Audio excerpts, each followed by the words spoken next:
Students, good evening. Good evening, sir. Doubts இருக்கா?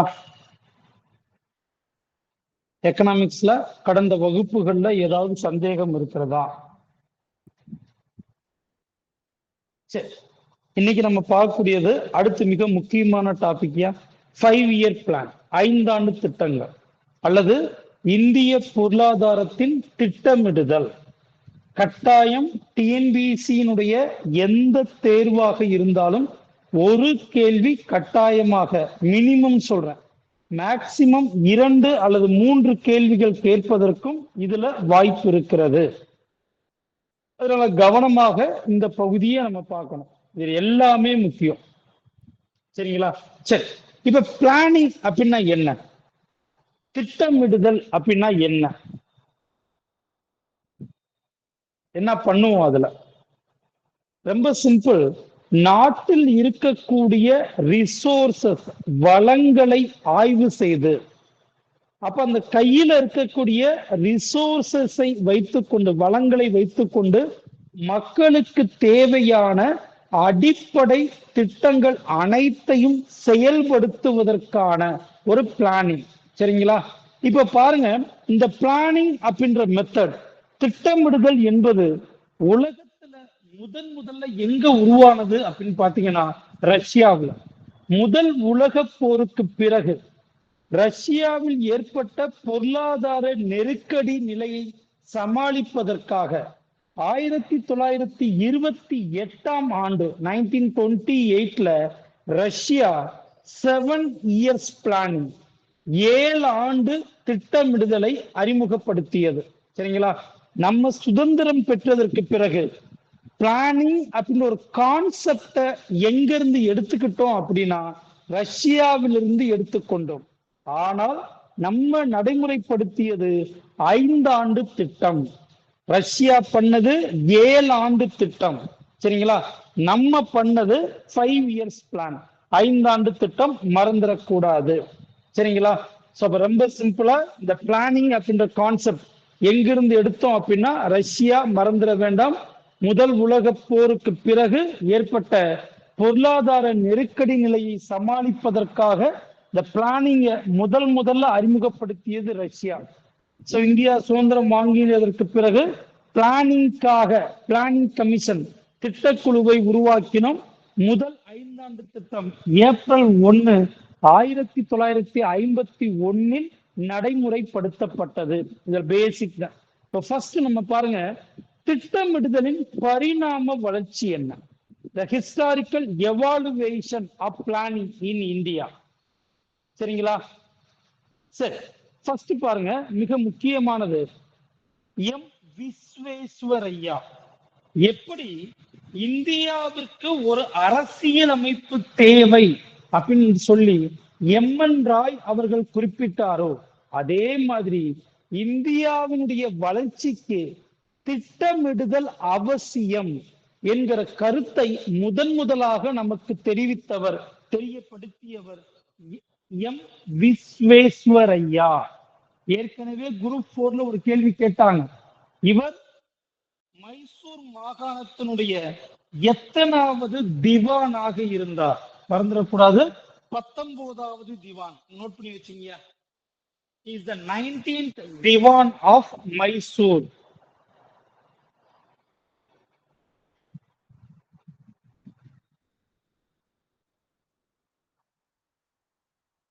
சரியா? சரி, அடுத்து பாருங்க, மிக முக்கியமானது பொறியாளர். இவருடைய பிறந்த நாளைத்தான் நம்ம எப்படி கொண்டாடிக்கிட்டு இருக்கோம்? பொறியாளர் தினமாக கொண்டாடி கொண்டிருக்கிறோம். சரிங்களா? Engineers day.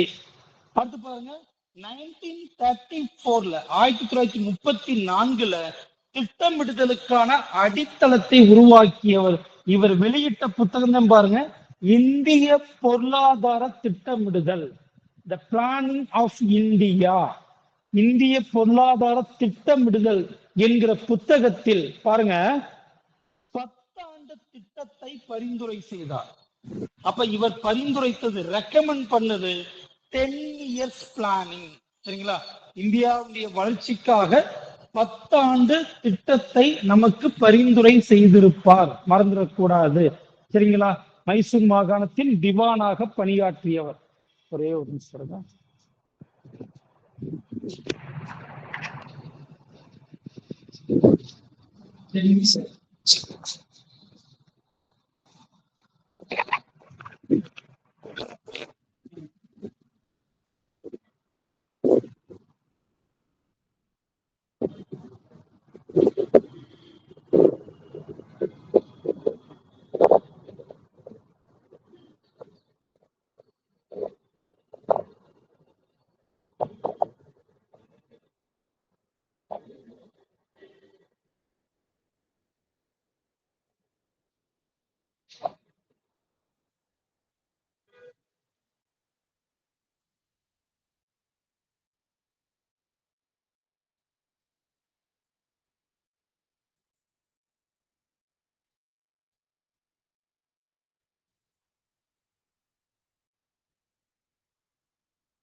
சரி, அடுத்து பாருங்க.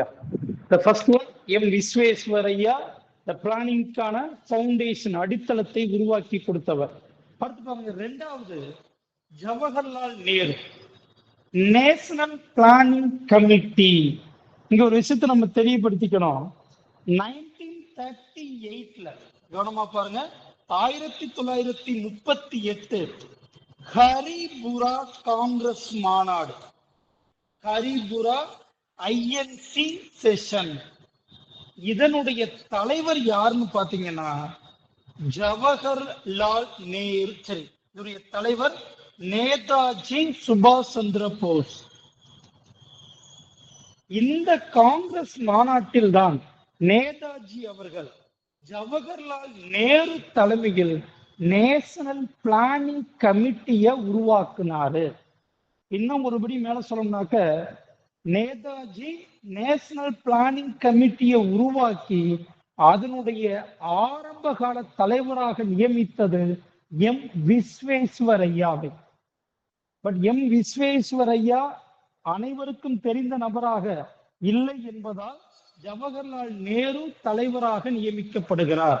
அப்ப ஜவஹர்லால் நேரு தலைமையில் நேஷனல் பிளானிங் கமிட்டி உருவாக்கப்பட்டதற்கு காரணம், இந்தியாவை எப்படியாவது இண்டஸ்ட்ரியல் கண்ட்ரியாக மாத்திரணும், தொழில்மயமான நாடாக மாற்ற வேண்டும். அப்ப இம்போர்ட்ல இருந்து எக்ஸ்போர்ட் செய்யக்கூடிய நாடாக இந்தியாவை மாற்ற வேண்டும் என்கிற நோக்கில் நேஷனல் பிளானிங் கமிட்டியை ஜவஹர்லால் நேரு தலைமையில் நேதாஜி உருவாக்கினார். ஆனா என்ன பிரச்சனைனா, 1939 1939 இரண்டாம் உலக போர் ஆரம்பமானதால், சரிங்களா, இந்த கமிட்டியினுடைய பரிந்துரைகள் நம்மால் நடைமுறைப்படுத்த முடியவில்லை. சரிங்களா? சரி, அடுத்து வாங்க. நெக்ஸ்ட் 9, அடுத்து வாங்க. பம்பாய் பிளான், பம்பாய் திட்டம். பாருங்க, பம்பாயில் 8 முன்னணி தொழிலதிபர்கள், சரிங்களா, 8 இண்டஸ்ட்ரியலிஸ்ட் ஒன்றாக சேர்ந்து இந்த திட்டத்தை கொண்டு வந்திருப்பார்கள். இது பாருங்க, ரொம்ப மிக முக்கியமானது. 1938 கிடையாதுயா, 1944 தான். சில புக்ல 40 இருக்கும். பாருங்க, இந்த திட்டம் இருக்கு இல்லையா, இந்த திட்டம் மிக முக்கியமானது. சரிங்களா? 15 ஆண்டு திட்டம், 15 இயர்ஸ் பிளான். அதை விட மிக முக்கியமானது, இது முதலீட்டு திட்டம், இன்வெஸ்ட்மெண்ட் பிளான். ஒண்ணு வேண்டாம், இண்டஸ்ட்ரியலிஸ்ட் எப்படி இருப்பாங்க, தொழில் முதலாளிகள் எப்படி இருப்பார்கள், பணத்தை போட்டு பணத்தை எடுக்கக்கூடியவர்கள். அப்ப இண்டஸ்ட்ரியலிஸ்ட் யாருன்னு பாத்தீங்கன்னா இன்வெஸ்டார்ஸ். சரிங்களா? அப்ப முதலீடு செய்தோம் என்றால் 15 ஆண்டுகளுக்கு பிறகு முழுமையான லாபத்தை ஈட்டலாம் சொல்லி இன்வெஸ்ட்மெண்ட் பிளானாகத்தான் பம்பாய் திட்டத்தை முன்மொழிந்தார்கள். மறந்துடக்கூடாது. சரி, அடுத்து வாங்க. நெக்ஸ்ட் காந்தியன் பிளான், காந்தியன் திட்டம். பாருங்க, எஸ்.என். அகர்வால், எஸ்.என். அகர்வால் அவர்களால். ஃபுல் நேம் பாருங்க, ஸ்ரீமன் நாராயண் அகர்வால், ஸ்ரீமன் நாராயண் அகர்வால், எஸ்.என். அகர்வால். சரிங்களா? பாருங்க, இப்ப காந்தியன் பிளான் என்ன? Rural villages. சரிங்களா? அப்ப கிராம பொருளாதாரம். அதனாலதான் பாருங்க, வேளாண்மை மற்றும் கிராம பொருளாதாரத்தை முன்னேற்ற வேண்டும் என்ற நோக்கத்திற்காக இது கொண்டு வரப்பட்டது. Agriculture and rural economy, Gandhian plan. அடுத்து பாருங்க, நெக்ஸ்ட் பீப்புள்ஸ் பிளான், மக்கள் திட்டம். The People's Plan, மக்கள் திட்டம், எம்.என். ராய் அவர்கள்.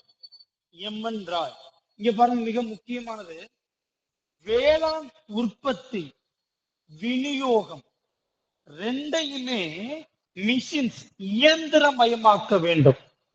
அதே நேரத்துல நுகர்வு பொருளை அரசு விநியோகம் செய்ய வேண்டும். இதுதான் பாருங்க, ரொம்ப சிம்பிள். ரஷ்யன் மாடல்யா. ரஷ்யாவில் இருக்கக்கூடியது என்ன?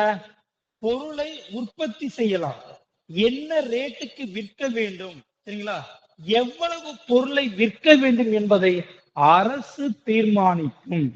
அப்ப அரசு சொல்லக்கூடிய விலையில் தான், அரசு சொல்லக்கூடிய வழிமுறைகள் அடிப்படையில் தான் பொருள்களை விற்க வேண்டும். சரிங்களா? Russian model. எம்.என். ராய் அப்படின்றது யாரு? த லீடிங் கம்யூனிஸ்ட் லீடர். யா, கம்யூனிஸ்ட் கட்சியை நிறுவியவர்களில் ஒருவர். அதனாலதான் ரஷ்யன் மாடலை நமக்கு என்ன பண்ணிருப்பாரு? பரிந்துரை செய்திருப்பார். பீப்புள்ஸ் பிளான், மக்கள் திட்டம். ஒண்ணு வேண்டாம், தற்போது பெட்ரோலியம் பொருட்களுடைய ரேட் அதிகமானது காரணம் என்ன? தற்போது பெட்ரோலிய பொருட்கள் அதிகமாக விற்கப்படுவதற்கு காரணம் என்ன? ஏனென்றால் விலையை பெட்ரோலிய நிறுவனங்கள் நிர்ணயிக்கிறது. தனியா பிக்ஸ் பண்றான். அதை மாற்றி பெட்ரோலிய பொருட்களின் விலையை அரசே நிர்ணயித்தால் எப்படி இருக்கும்? கவர்மெண்ட் அதிக லாபத்தை வச்சு பொருளை விற்பாங்களா? அரசு ரேட்டை பிக்ஸ் பண்ணும் போது மக்களுடைய நலனை கன்சிடர் பண்ணுவாங்க, யோசிப்பார்கள். சரிங்களா? அதனாலதான் பீப்புள்ஸ் பிளான் என்பது உற்பத்தி இயந்திரமயமாகணும், ஆனால் விநியோகத்தை அரசு கண்ட்ரோல் பண்ணணும் அப்படின்னு எம்.என். ராய் சொல்லி இருப்பார். அடுத்து பாருங்க, ஜெயபிரகாஷ் நாராயண். இந்திய வரலாற்றில் ஜேபி அப்படின்னு சொல்லக்கூடிய Jayaprakash Narayan, one of the socialist. இவர் சொன்னதே பாருங்க, சர்வோதயா பிளான், 1950 சர்வோதயா பிளான். இது பாருங்க, காந்தி மற்றும் வினோபா பாவே இருவருடைய கருத்துக்களை அடிப்படையாக கொண்டு உருவாக்கப்பட்டது. காந்தி மற்றும் வினோபா பாவே இருவருடைய கருத்துக்கள் அடிப்படையாக உருவாக்கப்பட்டது. விவசாயம் மட்டுமல்ல, அரசாங்கம் அக்ரிகல்ச்சரை மட்டும் போக்கஸ் பண்ணக்கூடாது, சிறு மற்றும் குடிசை தொழில்களுக்கும் ஊக்கம் அளிக்க வேண்டும். Small and cottage industry. அரசாங்கம் சிறு மற்றும் குறு நிறுவனங்களுக்கும் முக்கியத்துவம் கொடுக்க வேண்டும் என்பதை சொல்லி இருப்பார். சர்வோதயா பிளான் மறந்துடக்கூடாது. இதுல ஆல்ரெடி ஒரு பொறுத்துவ கொஸ்டின் கேட்டாங்க, இயரோடையும் ஒரு பொறுத்துவ கொஸ்டின் கேட்டாச்சு.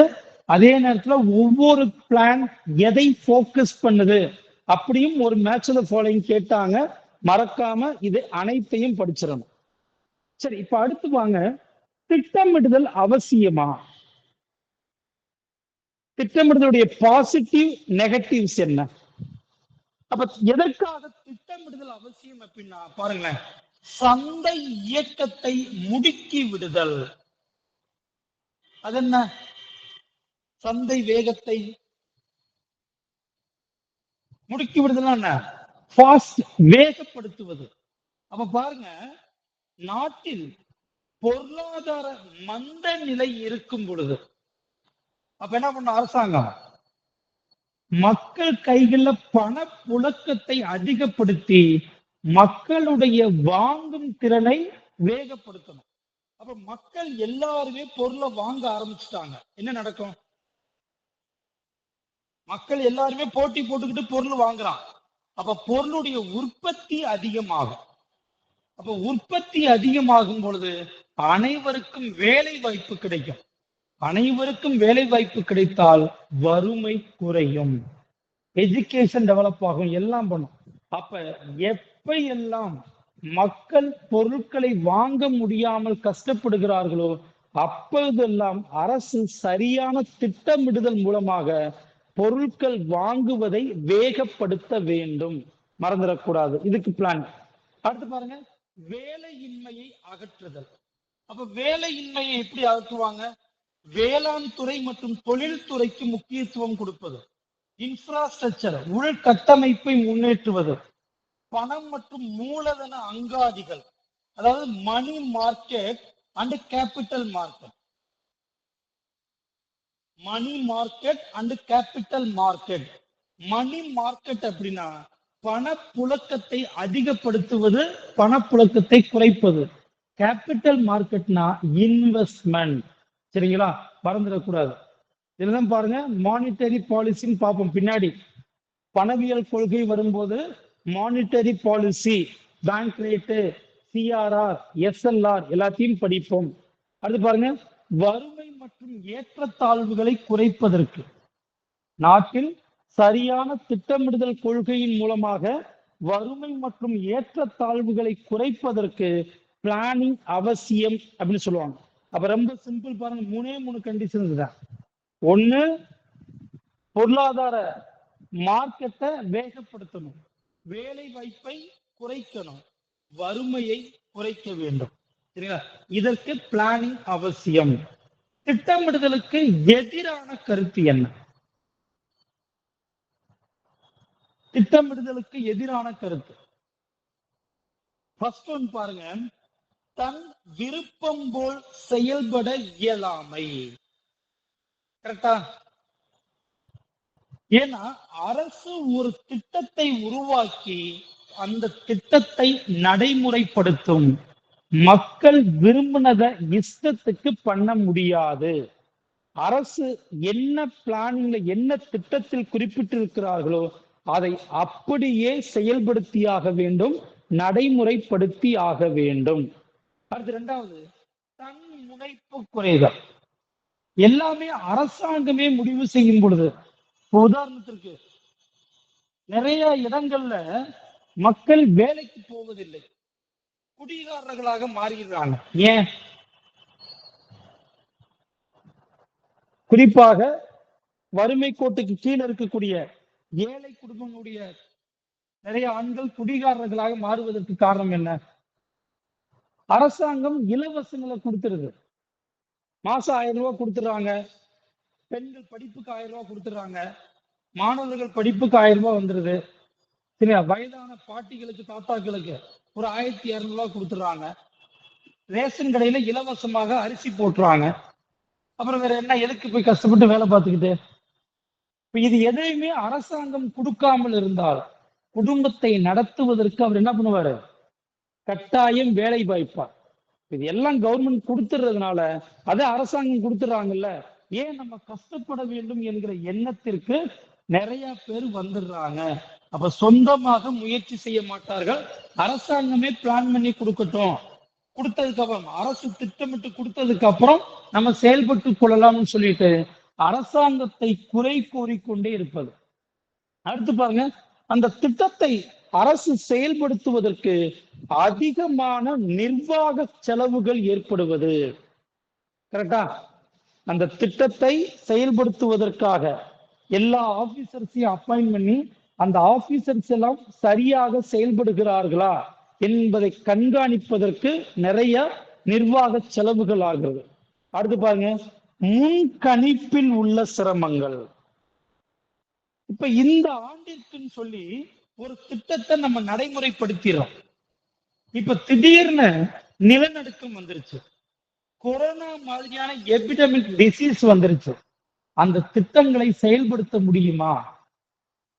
உதாரணத்திற்கு டிசம்பர் மாசம் புயல் வரும் அப்படின்னு ஏற்கனவே பிளான் பண்ணி ஜனவரி மாசம் வேலை பார்க்க முடியுமா? அப்படின்னு ஜோசியம் பார்த்து பண்ணிடலாமா? அப்ப அந்த ஆண்டில் இயற்கை மாற்றங்கள், இயற்கை சூழ்நிலைகளை முன்கணிப்பதில் உள்ள சிரமங்கள், இதுவும் திட்டமிடுதலுக்கு தோல்வியாக அமைகிறது. பாசிட்டிவ் நெகட்டிவ்ஸ் கேட்டாங்கன்னா பெரும்பாலும் பிரிமினரில கேட்க மாட்டாங்க, மெயின்ஸ்ல கேட்டா நம்ம எழுதுற மாதிரி இருக்கும்.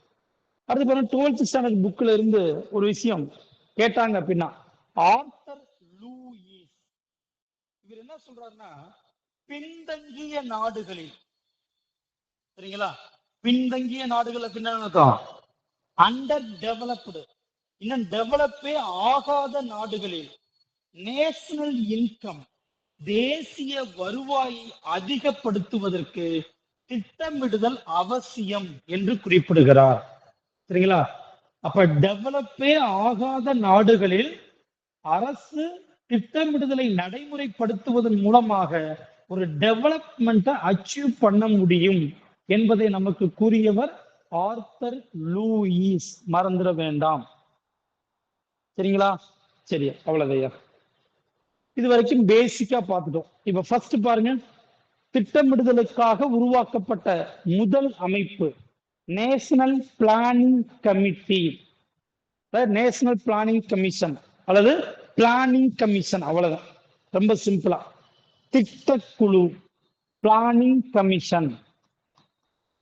பாருங்க, இந்த பிளானிங் கமிஷன் மார்ச் 15, 1950 உருவாக்கப்பட்டது. மார்ச் 15, 1950. கவனம் பாருங்க, இது ஒரு அரசியல் அமைப்போ சட்டப்பூர்வ அமைப்போ அல்ல.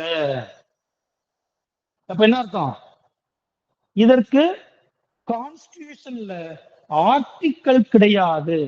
அதே நேரத்தில் இது பாராளுமன்ற சட்டமன்ற சட்டத்தின் மூலம் உருவாக்கப்பட்டது கிடையாது. சரிங்களா? அப்ப இது neither constitutional not statutory body. அப்ப இதை எப்படி சார் உருவாக்குனாங்கனாக்க, the planning commission was established under cabinet resolution, cabinet தீர்மானத்தின்படி உருவாக்கப்பட்டது. சரிங்களா? பின்னாடி சொல்றேன், போய் லிசன் பண்ணிக்கங்க. அப்ப இது கான்ஸ்டிடியூஷன்லயும் இது சொல்லப்படல, இதற்காக ஒரு சட்டத்தையும் உருவாக்கல, கேபினட் தீர்மானத்தின்படி உருவாக்கப்பட்ட அமைப்பு, மறந்துட வேண்டாம். அப்ப இந்த திட்டக்குழுவினுடைய வேலை என்ன? இவங்களுடைய வேலை என்னவாக இருக்கும்? ரொம்ப சிம்பிள்.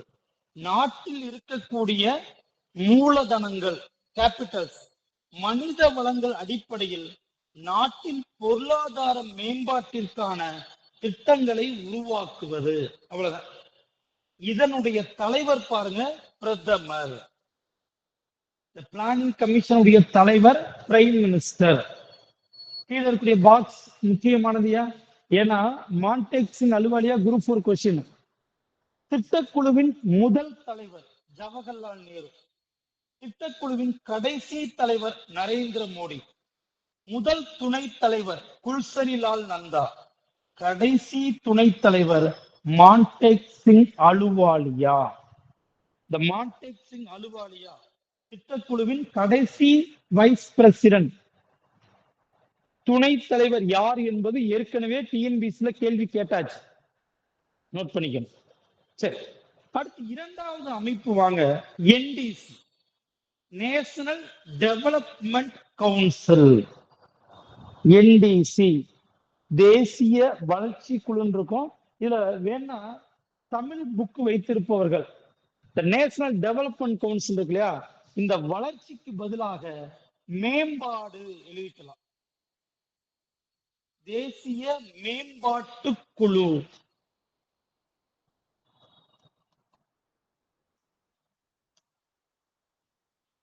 ரெண்டுமே ஒண்ணுதையா. என்டிசி தேசிய மேம்பாட்டு குழு, நேஷனல் டெவலப்மெண்ட் கவுன்சில். சரி, இப்ப அப்படின்னா என்ன, கவனமா பாருங்க. இந்த என்டிசி உருவாக்கப்பட்ட தேதி ஆகஸ்ட் 6, 1952.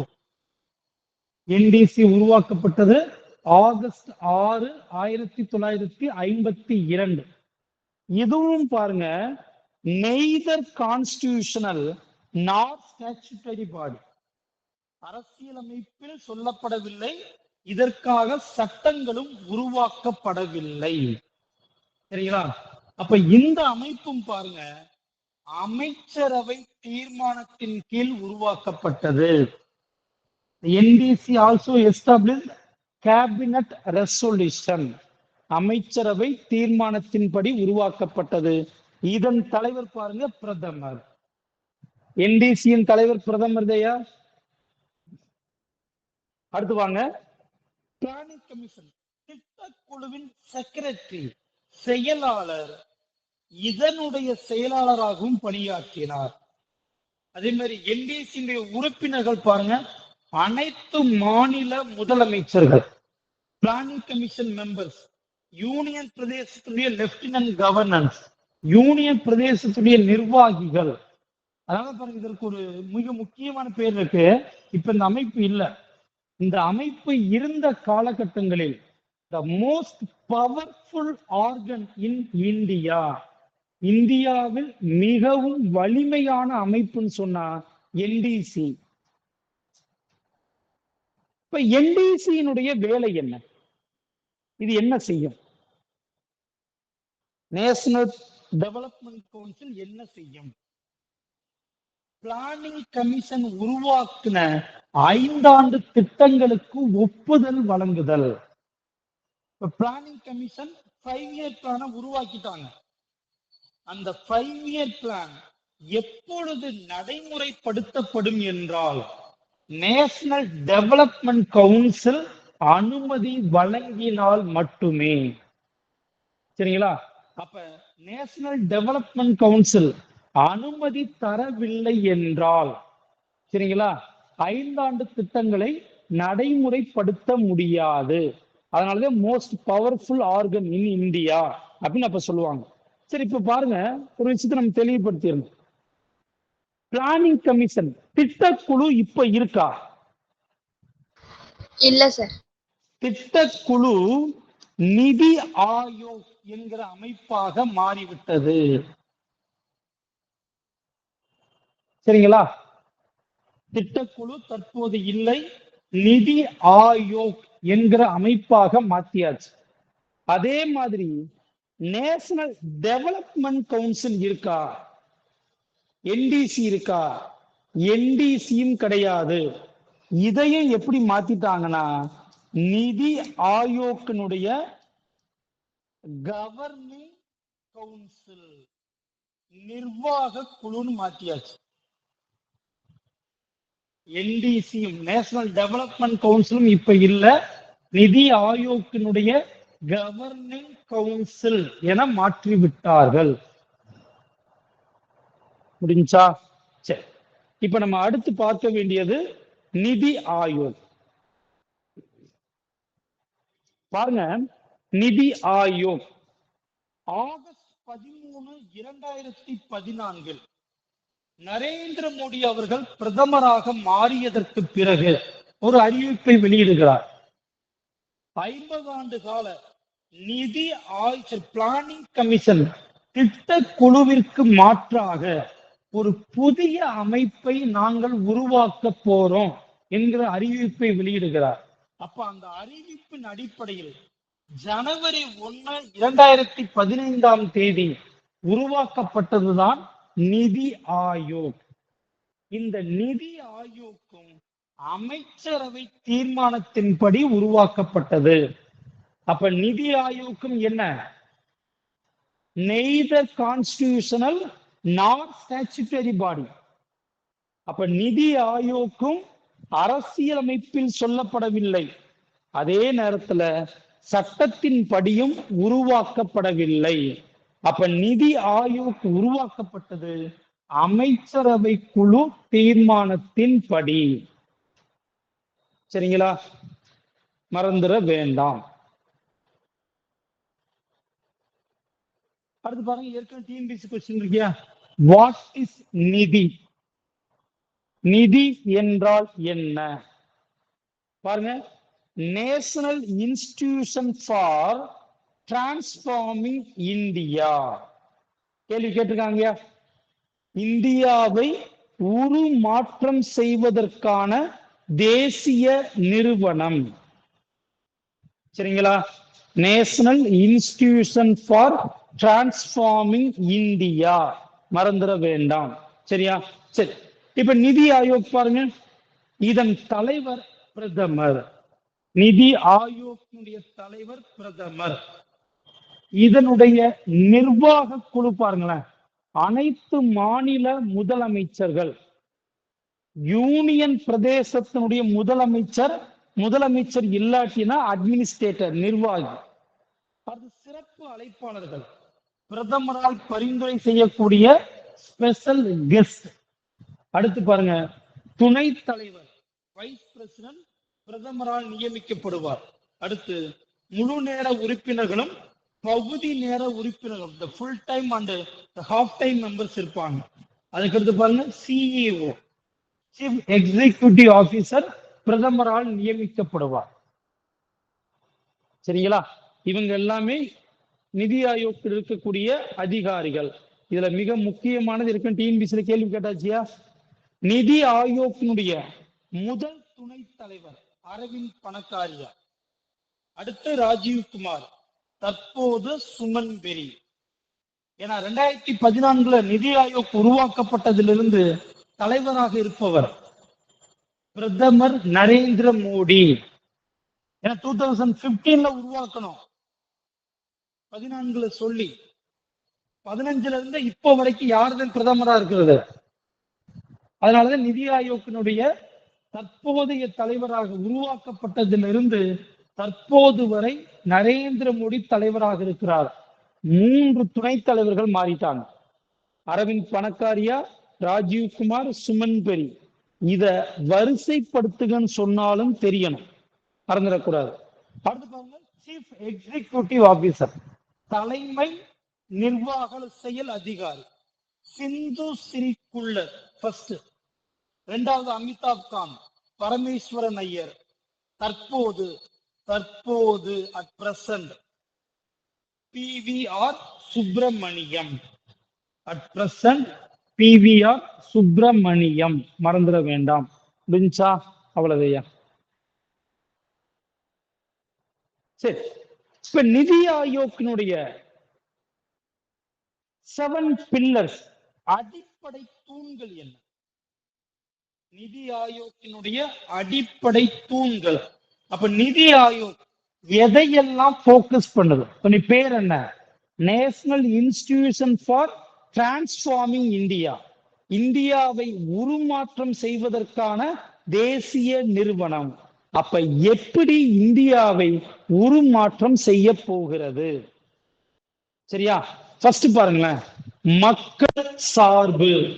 ஃபுல்லா படிக்கிறீங்க, ஏற்கனவே டிஎன்பிஎஸ்சி கேள்வி. இந்த பாக்ஸ்ல நான் பாக்ஸ் பண்றது எல்லாமே கட்டாயம் படிக்க வேண்டும். The 7 pillars of நிதி ஆயோக், பின் வருவனவற்றுள் எது நிதி ஆயோக்கின் தூண்களில் வரும் வராது அப்படின்னு கேட்டா சொல்ல தெரியணும். மக்கள் சார்பு, சரிங்களா, சமூகம் மற்றும் தனி நபர்களின் தேவையை பூர்த்தி செய்தல். செயல்திறன் சார்பு, குடிமகன்களுக்கு தேவைப்படும் எதிர்பார்க்கக்கூடிய செயல்களை செய்வது. பங்கேற்பு, குடிமக்களை அனைத்து துறைகளிலும் ஈடுபடுத்துவது. மேம்பாடு, அனைத்து அம்சங்களிலும் பெண்களுக்கு அதிகாரம் அளிப்பது. அன்லைன் பண்ணணும். அப்ப நிதி ஆயோக்கில் இருக்கக்கூடிய மேம்பாடு என்பது எதை குறிப்பிடுகிறது? டெவலப்மெண்ட் அப்படின்றது பெண்களை மேம்படுத்துவதை குறிப்பிடுகிறது. அடுத்து வாங்க, அனைத்தையும் உள்ளடக்கியது, இன்க்ளூசிவ் growth, அனைத்தையும் உள்ளடக்கியது. ஈக்குவாலிட்டி, இளைஞர்களுக்கு சம வாய்ப்பு. வெளிப்படைத்தன்மை, அரசாங்கத்தின் பொறுப்பான பார்வை, அரசினுடைய செயல்பாடுகளில் வெளிப்படைத்தன்மையை கொண்டு வருவது. அப்ப இந்த 7 பில்லர்ஸ் என்னன்னு கேட்டா இந்த தலைப்பு மட்டும் கேட்டாலும் சொல்ல தெரியணும், ஸ்டேட்மெண்ட் டைப்ல கேட்டாலும் சொல்ல தெரியணும், மறந்துடக்கூடாது. எழுத சொன்னா எழுத தெரியணும். நிதி ஆயோக்கினுடைய பணிகள், இது mains question. What is the functions of Niti Aayog? நிதி ஆயோக்கினுடைய பணிகள், செயல்பாடுகள் என்னென்ன? முதல் பணி பாருங்க, கூட்டுறவு மற்றும் போட்டி அடிப்படையிலான கூட்டாட்சி, ஃபெடரேஷன். ஃபெடரேஷன் என்ன? வாட் இஸ் கூட்டாட்சி? கூட்டாட்சி என்றால் என்ன? ஒண்ணு இல்ல, மக்களின் நலனுக்காக அரசாங்கங்கள் இணைந்து செயல்படுவது. கவர்மெண்ட், அப்ப சென்ட்ரல் கவர்மெண்ட், ஸ்டேட் கவர்மெண்ட், சரிங்களா? அப்ப பாருங்க, நாட்டில் ஒட்டுமொத்த நாட்டிற்கும் கொள்கைகளை சென்ட்ரல் கவர்மெண்ட் உருவாக்கும் பொழுது மாநிலங்களை பங்கெடுக்க வைப்பது. அப்ப மாநிலங்களுக்கு தேவையான கொள்கைகளை உருவாக்கி தருதல், சரிங்களா? அப்ப ஃபெடரேஷன் அப்ப என்ன அர்த்தம்? மக்களின் நலனுக்காக மத்திய அரசாங்கமும் மாநில அரசாங்கமும் இணைந்து பணியாற்றுதல், சென்ட்ரல் கவர்மெண்ட்டும் ஸ்டேட் கவர்மெண்ட்டும். அடுத்து பாருங்க, நாட்டின் நிகழ்வுகளில் மாநிலங்களை பங்கெடுக்க வைப்பது. கரெக்டா? இப்ப உதாரணத்துக்கு பாருங்களேன், நேத்து கூட ஒரு காமெடி பண்ணியிருப்பாங்க சென்ட்ரல் கவர்மெண்ட். நிர்மலா சீதாராமன் என்ன ஒரு ஸ்டேட்மெண்ட் கொடுத்திருக்காங்கன்னா, ஸ்டாலின் கேட்டாரு பணம் தர முடியாதுன்றோம், விஜய் கேட்டா நாங்கள் தருவதற்கு தயாராக இருக்கிறோம் அப்படின்னு அறிவிப்பு கொடுத்திருக்காங்க. கொடுத்துட்டு ஒரு விளக்கமும் கொடுக்குறாங்க. நாங்க ஏற்கனவே வடிகால் அமைப்பை தமிழ்நாட்டில் உருவாக்குவதற்காக ஏறக்குறைய 4000 கோடிக்கு மேல நாங்க பணம் கொடுத்தோம், இதை செலவு பண்ணிட்டீங்கன்னா நாங்க கணக்கு கேட்கும் போது வெறும் 90 கோடிக்கு மட்டும்தான் செலவு செய்திருப்பதற்கான பில் அனுப்பியிருக்காங்க, மற்ற பணத்திற்கான சரியான கணக்குகளை எங்களுக்கு காமிக்கவில்லை, அதனால இப்போ வரைக்கும் நாங்க தமிழ்நாட்டுக்கு ஃபண்டை ரிலீஸ் பண்ணாம இருக்கோம், நாங்க கொடுத்த பணத்துக்கு சரியா கணக்கு கொடுத்தாங்கனாக்க நாங்கள் ஃபண்டை ரிலீஸ் பண்ண தயாராக இருக்கிறோம்னு சொல்லியிருக்காங்க.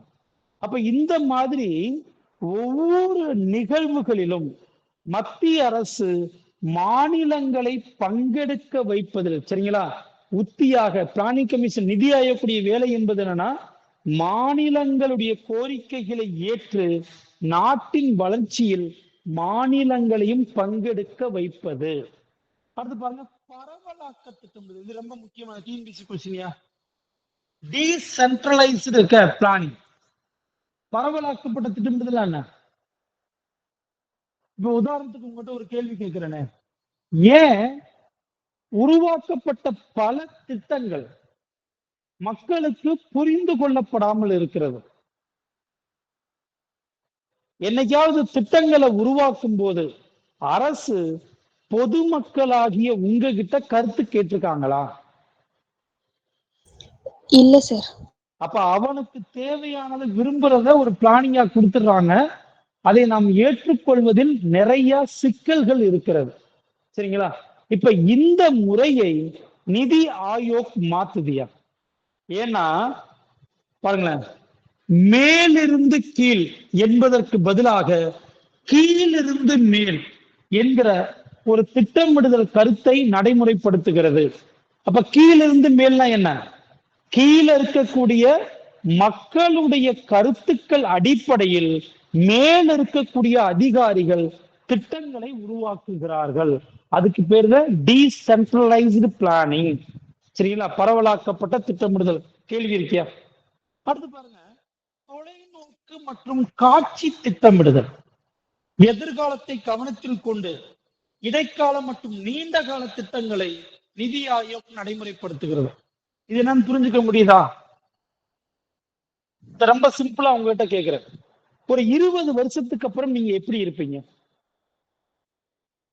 20 ஆண்டுகளுக்கு பிறகு நீங்கள் எப்படி இருப்பீர்கள்? உடனே பதில் சொல்லக்கூடாது. வயசாயிருக்கும், கல்யாணம் ஆயிருக்கும், குழந்தை குட்டி எல்லாம் பிறந்திருக்கும், அது இல்ல. ஒரு 20 ஆண்டுகளுக்கு பிறகு, சார் நான் ஒரு கார் வாங்கியிருப்பேன், ஒரு வீடு கட்டி இருப்பேன், சரிங்களா? சமுதாயத்தில் ஒரு உயர்ந்த நிலையில் இருப்பேன், இதுதான் பாருங்க தொலைநோக்கு திட்டம்.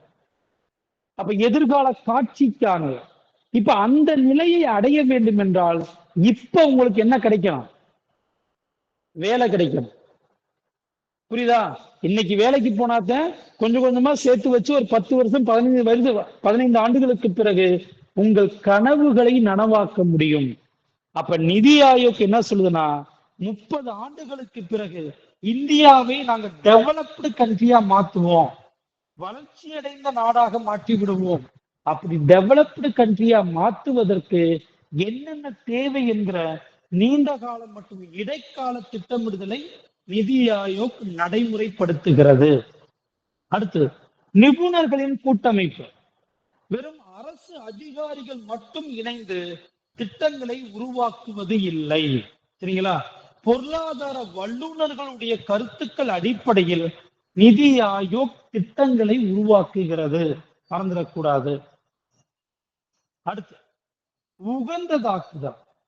அதனையா உகந்ததாக்குதல் பாருங்க.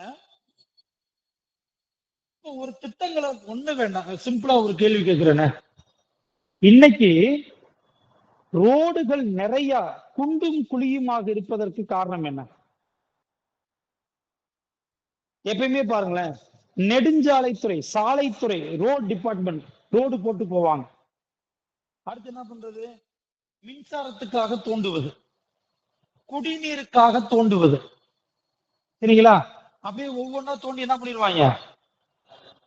டேமேஜ் பண்ணிட்டு அதை சரியா மூடாமையும் போயிடுது. அப்ப கேட்ட என்ன சொல்லுவான், இது தோண்டும் போது குடிநீருக்காக தோண்டிடுவாங்க, மூடும் போது என்ன சொல்லுவான், இது எங்க டிபார்ட்மெண்ட் இல்ல, ரோடு போடுற டிபார்ட்மெண்ட் உடைய வேலை. நீ இப்ப என்ன பண்ணுங்க, நெடுஞ்சாலைத்துறை கிட்ட ரோடு போடுறவங்ககிட்ட கம்ப்ளைண்ட் பண்ணுங்கன்னு சொல்லிட்டு போயிட்டே இருப்பான். அப்ப என்ன பிரச்சனைனா, மக்களுக்கு ஒரு திட்டத்தை நடைமுறைப்படுத்தும் போது பல துறைகளிடையே பிரச்சனை ஏற்படுகிறது. அப்ப அந்த பிரச்சனைகள் எல்லாம் தீர்க்கக்கூடிய ஒரு அமைப்பாக நிதி ஆயோக் செயல்படுகிறது. ஒரு திட்டத்தை உருவாக்கும் போது என்னென்ன நடைமுறை சிக்கல்கள் ஏற்படுமோ அந்த நடைமுறை சிக்கல்களை தீர்க்கக்கூடிய அமைப்பாக பிளானிங் கமிஷன் நிதி ஆயோக் செயல்படும். அடுத்து பாருங்க, சச்சரவுகளை தீர்த்தல், பிரச்சனைகளை தீர்த்தலையா.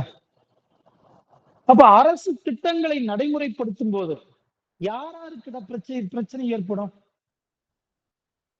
ரொம்ப சிம்பிள், மத்திய அரசிற்கும் மாநில அரசுகளுக்கும் இடையே பிரச்சனைகள் ஏற்படும். அந்த பிரச்சனைகளை சரி செய்வதற்கு நிதி ஆயோக் செயல்படுகிறது, மறந்துட வேண்டாம். அடுத்து பாருங்க, வெளி உலக தொடர்பை ஒருங்கிணைத்தல். அதென்ன வெளி உலக தொடர்பை ஒருங்கிணைத்தல்?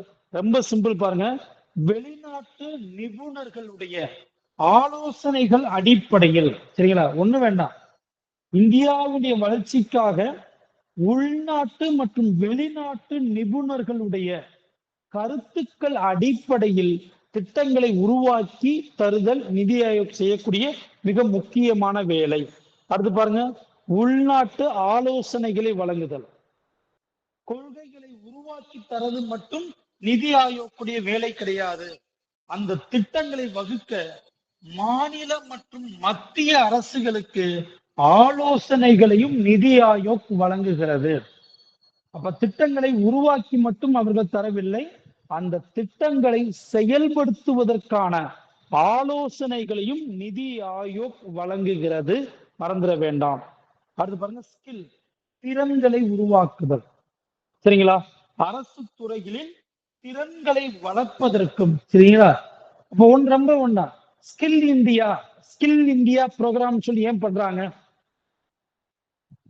அப்ப இந்தியாவில் படித்த இளைஞர்கள் அனைவருக்கும் பாருங்க திறன்களை உருவாக்கக்கூடிய அமைப்பாக நிதி ஆயோக் செயல்படுகிறது, மறந்துட வேண்டாம்.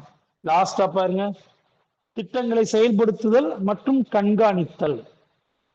நிதி ஆயோக் திட்டங்களை உருவாக்கிட்டு அந்த திட்டங்கள் எவ்வாறு செயல்படுகிறது, அந்த திட்டங்கள் மக்களுக்கு பயன்படுகிறதா இல்லையா என்பதை கண்காணிக்கக்கூடிய அமைப்பாகவும் இருக்கும், செயல்படுகிறது என்பதை மறந்துவிட வேண்டாம். இந்த 11 பாயிண்டையும் அப்படியே எழுத சொன்னா எழுத தெரிய வேண்டும், மறந்துடக்கூடாது. பல முறை டிஎன்பிசில கேள்வி இருக்கியா, எழுத சொல்லும் போது கட்டாயம் தெரிய வேண்டும், மறந்து விட வேண்டாம்.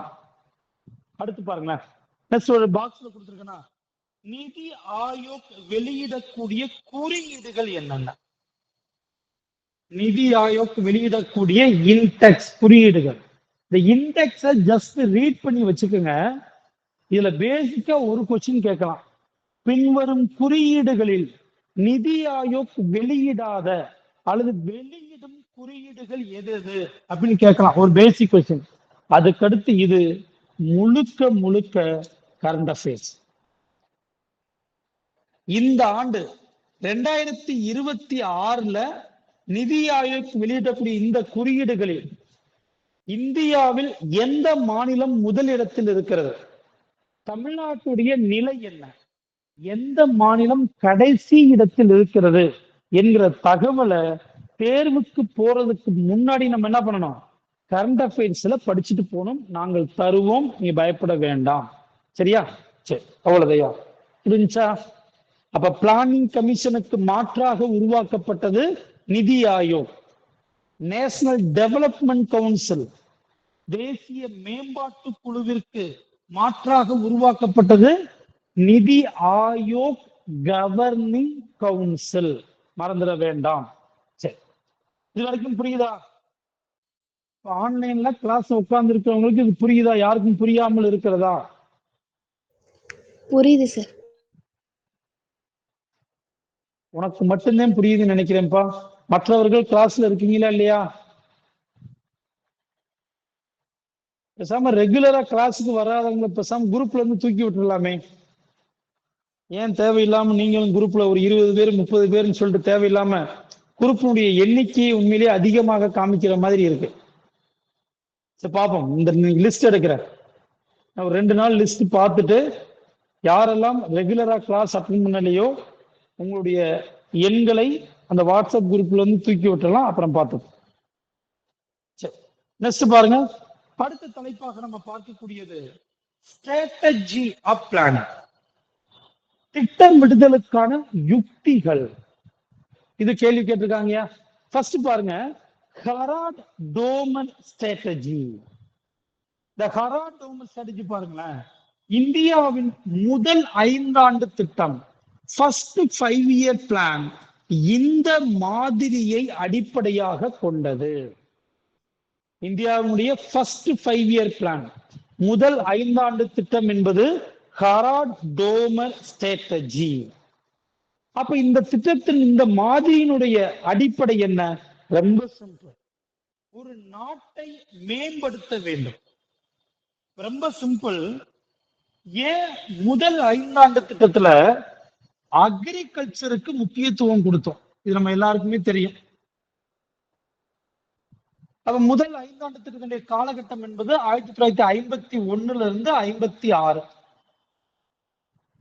அப்ப இந்த காலகட்டத்துல ஏன் வேளாண்மைக்கு முக்கியத்துவம் தரப்பட்டது? அப்பதான் இந்தியா சுதந்திரமாகி ஒரு 3-4 வருஷம் ஆயிருக்கு.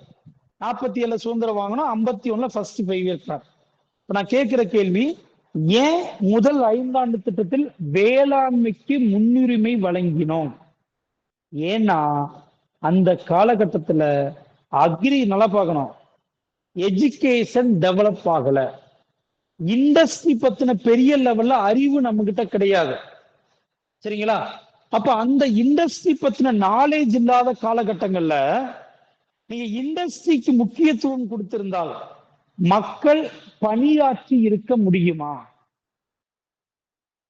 இண்டஸ்ட்ரி பத்தியே தெரியாது, கல்வி வளர்ச்சி இல்லாத ஒரு காலகட்டத்துல சாப்ட்வேர் கம்பெனி, ஹார்ட்வேர் கம்பெனின்னு ஆரம்பிச்சிருந்தா எப்படி இருக்கும்? அப்ப எல்லாருக்கும் தெரிந்த தொழிலான வேளாண்மை, அதே ஹெரால்ட் டோமன் ஸ்ட்ராட்டஜி என்ன சொல்றானாக்க, நாட்டின் பொருளாதாரத்தை மேம்படுத்த வேண்டும் என்றால் உற்பத்தி ப்ரொடக்ஷனை அதிகப்படுத்தணும். நீங்கள் உற்பத்தியை அதிகப்படுத்தினால் ஆட்டோமேட்டிக் என்ன பண்ணும், நேஷனல் இன்கம் தானாகவே கூடும். அக்செப்ட் பண்ணிக்கலாமா? அப்ப உற்பத்தியை அதிகப்படுத்துறோம். அப்ப உற்பத்தி செய்யப்பட்ட பொருளை நீங்க மார்க்கெட்ல விற்பீங்க. விற்கும் போது ஆட்டோமேட்டிக்கா பணம் வரும். உதாரணத்துக்கு ஒரு விவசாயி நல்லா உற்பத்தி பண்ணி இருக்கிறார், மார்க்கெட்ல போய் விற்கிறார், வித்துட்டு பணத்தை சம்பாதிக்கிறார். பணத்தை சம்பாதிச்சு அந்த பணத்தை அப்படியே எடுத்துட்டு போய் வீட்டுல வச்சுக்குவாரா? அவருக்கு தேவையான பொருட்கள், ட்ரெஸ் வாங்குறதா இருக்கட்டும் சரி, அல்லது வேற பொருட்கள் வாங்குவதில் செலவு செய்வார். அப்ப ஆட்டோமேட்டிக்கா அவர் வாங்கக்கூடிய பொருள் சார்ந்த துறைகள், தொழில் துறைகள் டெவலப் ஆகும். அப்ப நாட்டில் எல்லாருக்கும் வேலை வாய்ப்பு கிடைக்கும், எல்லாருடைய உற்பத்தி திறனும் பாசிட்டிவாக இருக்கும்.